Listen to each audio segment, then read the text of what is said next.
பொகாங்ல இருக்க Dabangg national park தான் நம்ம வந்திருக்கோம். இதுல வந்து ஒரு சின்ன ட்ரெக்கிங் மாதிரி போக போறோம். இதுதான் ஸ்டார்ட். அப்படியே ஸ்டெப்ஸ் ஏறி போயிட்டே இருக்கு. கொஞ்சம் தூரம் போயிட்டு என்ன இருக்குன்னு காட்டுறேன். போற வேகத்துல திரும்ப வந்தாச்சு.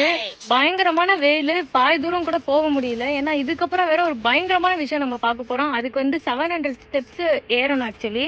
அது நைட் லைட்ல தான் நல்லா இருக்கும். அதனால வெயிட் பண்ணிட்டு இருக்கோம். இங்க ஏறி டயர்ட் ஆயிடுச்சுன்னா அப்புறம் அங்க போக முடியாதுல்ல. அதனால திரும்ப கீழே வந்துட்டோம். பீச்ல சில் பண்ணிட்டு காஃபி குடிச்சிட்டு சன்செட் வர வரைக்கும் வெயிட் பண்ணா அந்த இடத்த நம்ம போய் பார்க்கலாம். வாட்டர் பார்த்தீங்களா எவ்வளோ கிளியரா இருக்குன்னு. ஈஸ்ட் கோஸ்ட்ல இருந்து சொச்சோ நார்த் போற வரைக்கும் கிளியரா இருக்கும் இந்த மாதிரி வாட்டர். நம்ம அந்த இடத்துக்கு வந்தாச்சு.